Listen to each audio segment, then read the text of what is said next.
সৎ পরিচ্ছন্ন রাজনীতিকে বিশ্বাস করি।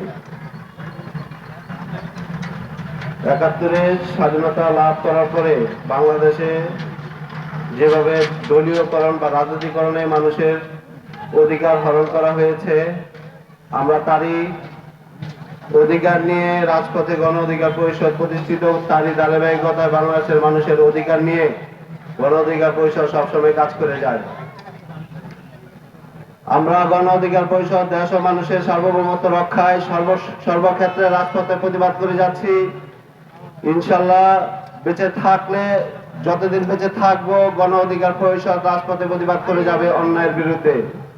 আমরা গণ অধিকার পরিষদ কখনোই অন্যায়কে প্রশ্রয় দেই না। গণ অধিকার পরিষদ দেশ ও মানুষের কল্যাণে কাজ করে যেতে চাই।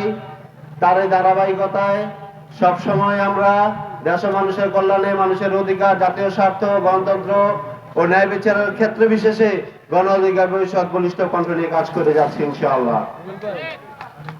আমরা গণ অধিকার পরিষদ শুধুমাত্র মানুষের মুক্ত মনায় কথা বলার অধিকারকে যারা হরণ করতে যায় তাদের বিপক্ষে কাজ করে যাই।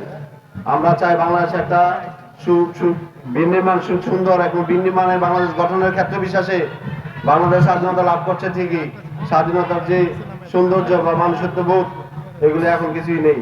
দলীয়করণের ক্ষেত্রে চাঁদাবাজি, টেন্ডারবাজি, মানুষকে হেনস্থ করা, মানুষের নিরাপদে বাসস্থানে বাস করার ক্ষেত্রে বিশেষে সেই নিরাপদ ব্যবস্থাটাও নাই।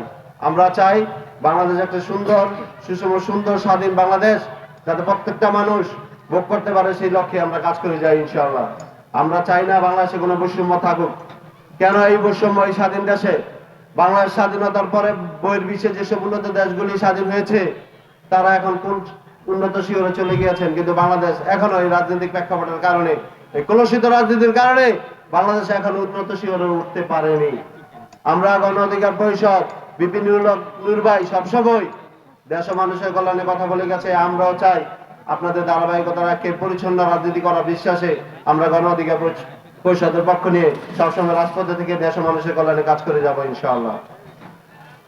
আমরা দোয়া করি সেই 1971 এবং 24 শহীদদের যারা শহীদ লাভ করেছেন তাদের যেন আল্লাহ তাআলা জান্নাতুল ফেরদৌস দান করুন, এবং তাদের জীবনের বিনিময়ে যে বাংলাদেশ যে স্বাধীনতা লাভ পেয়েছি, আমরা চাই বাংলার প্রত্যেকটা মানুষ সেই স্বাধীনতায় থাক ইনশাআল্লাহ। আপনারা সকলেই দোয়া করবেন, গণ অধিকার পাশে থাকবেন, সেই প্রত্যাশায় রইল। সকলকে ধন্যবাদ। আসসালামু আলাইকুম ওয়া রাহমাতুল্লাহ।